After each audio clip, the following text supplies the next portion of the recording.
Hello student, welcome to my channel. आज हम पढ़ने वाले lesson 15 high courts and subordinate courts. इसकी नीड क्या है और कितने लेवल की होती है।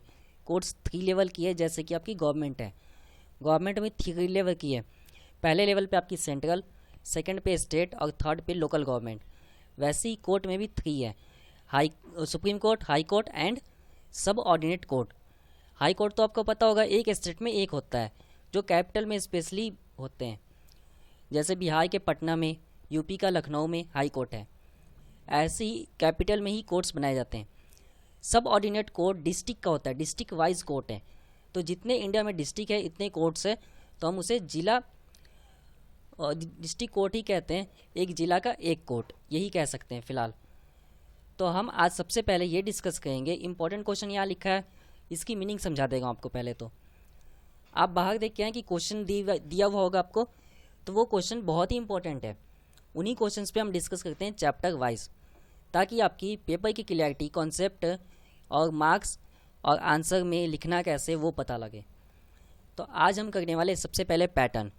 पैटर्न का सिंपल रूल है कि पैटर्न में हम सबसे पहले ये जानेंगे कि हमारे पेपर में क्वेश्चन आते कैसे हैं। कम समय में आपको अच्छे मार्क्स लेने का ये सबसे बेस्ट मेथड है। इससे बेस्ट मेथड तो शायद नहीं हो सकता कि पैटर्न जानेंगे कि हमें पता होगा पेपर कैसे आएंगे, जिसमें क्वेश्चन के नंबर, टाइम और टोटल मार्क्स, कितने मार्क्स का पेपर है, ये 3 सवालों के जवाब मिल जाएंगे। सेकंड हम काम करने वाले हैं, पहला क्वेश्चन जो हमारा है वो है जुडिशन ऑफ द हाई कोर्ट। उसके बाद हम करने वाले हैं इंपॉर्टेंस ऑफ जुडिशल रिव्यू। आपको पता होगा रिव्यू होता क्या है। सबसे पहले तो ये समझिए, हम हर एक चीज़ का रिव्यू देते हैं। अब आप कहेंगे कैसे। आप कई सारे टीचर से पढ़ चुके हैं, हर एक टीचर के बारे में कुछ ना कुछ बोलते हैं, वो रिव्यू है टीचर के लिए। आप मूवी देखते हैं, मूवी में बोलते हैं मूवी अच्छा था, बुरा था, उसमें आपको क्या अच्छा लगा, क्या बैड लगा, तो वो हुई रिव्यू। अब समझ में आ चुका होगा आपको रिव्यू होता क्या है। पर यहाँ जस्टिस में रिव्यू की क्या वैल्यू है, ये वर्क कैसे करता है, इन पे क्वेश्चन है। क्या रिव्यू सारे अमेंडमेंट की होती है, आपके सेक्शंस की लगती है, या फिर आपकी जो एक्ट है उसके बेसिस पे रिव्यू दी जाती है, या रिव्यू होता ही क्यों है। ये सारे सवाल के जवाब आपको इसी क्वेश्चन मिलेंगे। जुडिशल सिस्टम, यहाँ पे थोड़ा सा सिस्टम के बारे में पता लगेगा, और जो क्वेश्चन आया वो करेंगे हम। तो ये है पैटर्न। पैटर्न तो मैं बता ही चुका हूँ, 8 मार्क्स, 5 मार्क्स, 2 मार्क्स। 6 मार्क्स का या 10 मार्क्स का क्वेश्चन नहीं आता। इसमें सिंपल आपके पैटर्न है, 23 क्वेश्चन से 15 क्वेश्चन अटेम्प्ट करने वाला 75 मार्क्स ले सकता है। 100 मार्क्स का पेपर होता है, और ये आसानी से अचीव हो जाएगा अगर आप मुझे फॉलो करें। तो फर्स्ट 20 वीडियोस को आप देख लीजिए, तो आपके हो जाएंगे 75%। अब देखना ही नहीं है, सिर्फ रिवीजन करनी है उसकी, कम से कम मल्टीपल टाइम, 2 से 3 बार, तब आएंगे मार्क्स आपका। सबसे पहले चैप्टर की बार फिर से देखते हैं, important question for exam. Lesson है 15 high courts and subordinate courts. Explain the original जुडिशन of the high courts. High courts के जो ओरिजिनल जुडिशन है उसका कितना एरिया, वो पूछा गया आपसे। कई बार क्वेश्चन इंग्लिश में नहीं एक्सप्लेन हो पाता। आप यहाँ पे क्वेश्चन ट्विस्टिंग भी हो सकती है, तो आप नीचे देख सकते हैं, यहाँ पे पूछा गया क्षेत्र का अधिकार। यहाँ एरिया नहीं लिखा है, लेकिन ओरिजिनल जुडिशन लिखा है कि ओरिजिनल में जुडिशन कितनी दूर तक होती है हाई कोर्ट्स की। तो स्टार्टिंग की बात की गई तो यहाँ पे बहुत ही ज़्यादा लिमिटेशन थी कि सिर्फ कुछ केसेस ही जा रहे थे जस्टिस के पास। ऐसा नहीं था कि सारे केसेस जा रहे हैं, तो प्रॉब्लम क्रिएट तो होता ही, कुछ ही केस जा रहे थे केवल। लेकिन बाद में ये सब सॉल्व हुआ। The initial jurisdiction of high courts is quite limited था तब। Case related to violence of fundamental rights can be started in supreme court of high court. कुछ केस में थी, जैसे कि अगर स्टेट में कुछ हुआ है उस फंडामेंटल से रिलेटेड, या कोई एक्ट के अकॉर्डिंग केस है, तो बस वही सुने जा रहे थे, या वायलेंस से, यानी कि मारपीट जैसी हो गई आपकी। बाद में इसका एरिया जो है वो ज़्यादा फैल गया। अब क्या क्या इसमें आया वो देखना है आपने। The high court has the power of direct hearing सबसे बड़ी बात थी, डायरेक्ट हियरिंग होती ही नहीं थी। अब डायरेक्ट हियरिंग होता क्या वो सुनिए। आपने हाई कोर्ट में पहली बार केस किया, वो हाई कोर्ट में किया, इसे डायरेक्ट हियरिंग कहते हैं। अब एक व्यक्ति है जो पहले डिस्ट्रिक्ट कोर्ट में अप्लाई किया, वहाँ पे उसको न्याय नहीं मिला, फिर हाई कोर्ट में गया, इसे डायरेक्ट हियरिंग नहीं करेंगे। डायरेक्ट का मतलब एक ही बार में अपील की, वो अपील सीधा वहीं पे हुआ हाई कोर्ट में, इसे डायरेक्ट हियरिंग कहेंगे। इज़ द कॉल्ड प्रीमिलरी जुडिशन, यानी पहला ही जुडिशन इसे हम कहेंगे कि एक ही बार किया, वो फर्स्ट में ही उसी के पास किया अपील, हाई कोर्ट के पास। ये पूरा यही लाइन है जो अभी मैंने आपको समझाया, ठीक है। The high court is the court of appeal. अब अपील कौन कौन से केसेस होते हैं अब का बता रहा हूँ, ध्यान से समझना है। अब सिस्टम ये है, पहले तो कुछ केस की लिमिट थी, वो भी पूरा डिटेल में नहीं था, केवल फंडामेंटल से रिलेटेड ही केसेस थे। जैसे कोई फंडामेंट का राइट उपयोग नहीं हुआ, या उसमें कुछ जो जिससे राइट मिलने चाहिए उसे नहीं मिले, या वायलेंस से रिलेटेड, इसी बेसिस पे केस थे। लेकिन इस केस का जो एरिया वो बढ़ गया। ओरिजिनल एरिया कहाँ तक है वो समझिए। Civil and criminal cases can be bought in the high courts against the decision of lower level courts.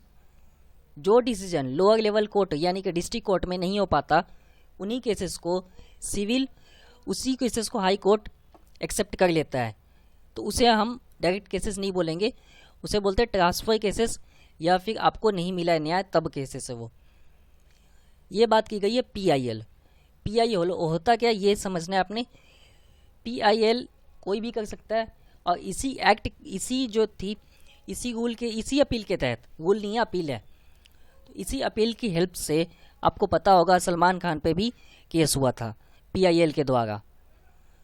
ये फंडामेंटल के अकॉर्डिंग है, और इसमें ऐसा रूल्स है कि आप चाहे तो केस में अपना नाम भी छुपा सकते हैं।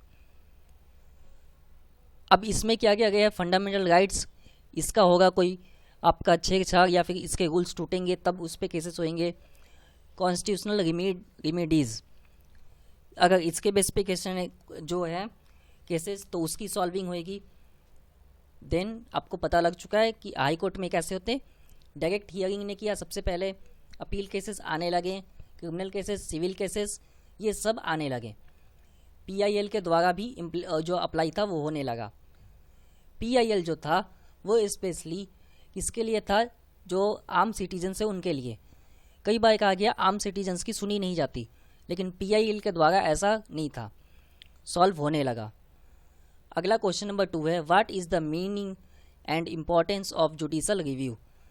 रिव्यू मैं पहले ही बता चुका हूँ, रिव्यू होता क्या है।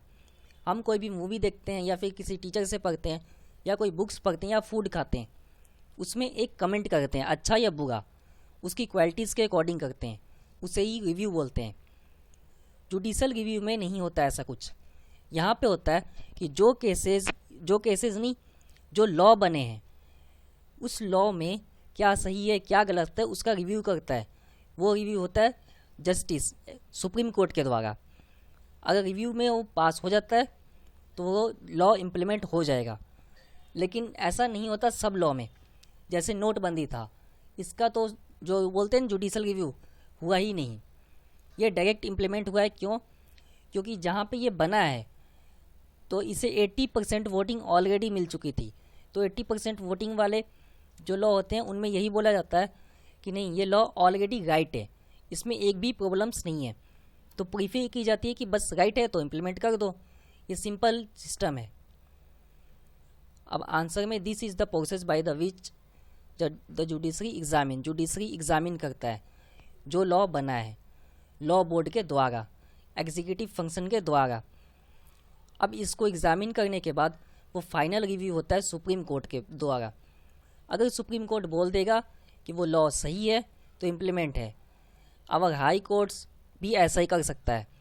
अब हाई कोर्ट किस केसेस में करेगा वो सुनिए ध्यान से। आपको पता होगा कि जो 3 होती है, कंकरेंट लिस्ट, स्टेट लिस्ट, तो स्टेट लिस्ट में जितने काम होते हैं वो हाई स्टेट के हुए, और उसके बेसिस पे लॉ बनते हैं। उसी लॉ की रिव्यू दे सकता है हाई कोर्ट। अब स्टेट लिस्ट है किस चैप्टर में, 8th में है, तो आप उसमें देख सकते हैं। तो आपको समझ में अब तक आ चुका होगा कि हाई कोर्ट भी रिव्यू देता है लेकिन सिर्फ हाई कोर्ट में जो लॉ बनते हैं, यानी जो स्टेट असेंबली में, उसी के बस रिव्यू दे सकता है, बाकी रिव्यू नहीं दे सकता हाई कोर्ट्स। और सुप्रीम कोर्ट वोल कंट्री के अगर लॉ बना है तो वो दे सकता है रिव्यू, और रिव्यू में अगर फेल होता है तो उस लॉ को चेंज करनी होगी, उसमें अमेंडमेंट करके फिर से लाना होगा। It only means that whenever the courts gets an opportunity it will review the law. एक मौका है लॉ के लिए। अब यहाँ पे बात की गई है एक मौका है लॉ के लिए कि हम लॉ को फाइनली रिव्यू कर सकते हैं। कई बार कोई लॉ होते हैं जो बन गए कानून, वो सिटीजन्स के लिए सही नहीं होते, तो उसकी अगर रिव्यू हो जाए तो हम 1% कह सकते हैं कि शायद एक चांस था मॉडिफिकेशन के लिए इम्प्लीमेंट से पहले। तो ये सारी प्रॉब्लम्स सॉल्व हो सकती है। अब यहाँ पे बात की गई सुप्रीम कोर्ट जो फाइनल यहाँ पे बोली गए अपॉर्चुनिटी होता है, एक मौका होता है सुप्रीम कोर्ट के पास रिव्यू का, फिर लॉ को हम बेनिफिशियल बना सकते हैं। एग्जामिन सच अ पिटीशन, कई बार कोई लॉ बनता है तो उसके खिलाफ पहली ही पिटीशन आ जाते हैं, यानी पहली ही मुकदमा आ जाता है कि लॉ सही नहीं है, तो उसका रिव्यू तो कंफर्म होता है कि वो बिना रिव्यू के आएगा ही ना।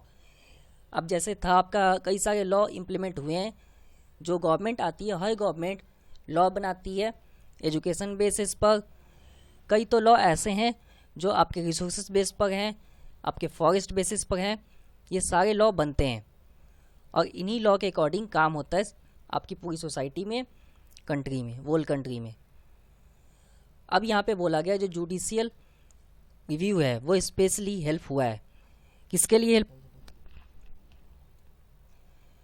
यहाँ पे आपसे बोला जा रहा है कि जो जुडिशियल रिव्यू है इससे बहुत ही ज़्यादा हेल्प हुआ है पीपल्स को। कैसे हेल्प हुआ है वो समझिए।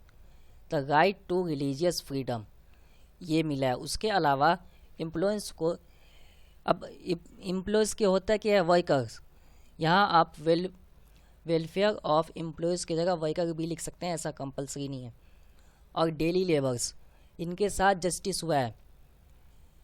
पहले लॉ बना था उसके अकॉर्डिंग ये सिस्टम था कि जो काम की टाइमिंग है वो थे 15-16 घंटे, 14 घंटे, लेबर से इतने काम लिए जा रहे थे, तो ये सब बंद हुआ।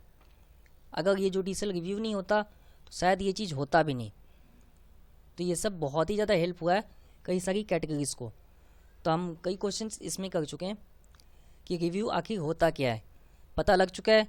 रिव्यू में चेक होता है कि लॉ कैसा है, इम्प्लीमेंट के बाद क्या होएगा, उसके कंडीशंस ये सारे नहीं होते, कुछ चेक होते ही होते हैं। और जिन पे ऑलरेडी केसेस हो जाते हैं उनका रिव्यू तो स्पेशली होता है। इस रिव्यू सिस्टम से हेल्प मिली है रिलीजियस को। तो ये 3 बातें थी। आपके पेपर में क्वेश्चन भी पता लग चुका है, क्वेश्चन आया कब है, कितने मार्क्स में है। तो आपके क्वेश्चन आए हुए हैं 5 नंबर में, देखा ये आपने, और ये 2014 में। अब तो सब कुछ समझ में आ ही चुका है। अब ये हमारा है लास्ट क्वेश्चन और अंतिम। यहाँ पे आपसे सीधा बोला गया है what is the meant by single integrated judicial system. तो बहुत ही सिंपल सिस्टम है। The Indian judiciary is a system based on common law. बिल्कुल, इंडियन का जो जुडिशल सिस्टम है, जुडिशरी सिस्टम, वो कॉमन लॉ पे बेस्ड है। ऐसा नहीं है कॉम्प्लिकेटेड लॉ है तो इसे कभी हम कुछ चेंजेस नहीं कर सकते, अमेंडमेंट नहीं कर सकते, ऐड नहीं कर सकते, ऐसा कुछ भी नहीं है। The system was created by the British during colonial rule. ये सिस्टम आज से नहीं है, ब्रिटिश के टाइम से इंडिया में। तो ये भी चीज़ समझिए। लास्ट और अंतिम बात, supreme court of the high court, the reason behind this was that due to, यहाँ पे स्पेशली आपको यही बोला जा रहा है, ध्यान से समझिए। ये समझने वाला है, तब आंसर आप रीडिंग कर रिवीजन कर तब 2 बार आपने लिखना भी है, नहीं तो ये याद भी नहीं होएगा। ये भी 2015 में आया 2 नंबर में। तो आप देख सकते हैं ये क्वेश्चन ज़्यादा मुश्किल तो है नहीं। यहाँ पे स्पेशली बोला गया जो सुप्रीम कोर्ट होता है वो किसके बिहाइंड है, हाई कोर्ट के, क्या हाई कोर्ट के पीछे ही खड़ा है। अगर कोई भी ऐसा प्रॉब्लम्स होता है हाई कोर्ट में तो सुप्रीम कोर्ट उसको हैंडल कर सकता है। तो इतनी पावर है इंडियन सिस्टम में, judiciary, justice and different power justice. यहाँ पे बोला गया है कि पावर एक हाथ में नहीं है, ऐसा नहीं है सुप्रीम कोर्ट के पास सारी पावर है, हाई कोर्ट के पास नहीं है। पावर रिड्यूस भी है यहाँ पे। तो हमसे पूछा गया था ये सिंगल होता क्या है, तो ये एक प्रकार का कॉमन लॉ है, ये ब्रिटिश के टाइम है। 2 लाइन में हमने बता दिया है, यहाँ पे हमने एक्स्ट्रा ही लिखा है, पर इससे मार्क्स नहीं कटेंगे, आपको मार्क्स पूरे मिलेंगे। तो ये चैप्टर आपका जो है वो कंप्लीट हो चुका है। उम्मीद है आपको समझ तो आ ही गया होगा। फिर भी अगर कोई डाउट रह जाते हैं तो कमेंट बॉक्स आपके लिए। अगर आप चैनल पर नए हैं तो सब्सक्राइब कीजिए, लाइक कीजिए, अगर आपके फ्रेंड्स हैं तो उन्हें शेयर कीजिए। देखने के लिए धन्यवाद। अगले वीडियो में मिलेंगे।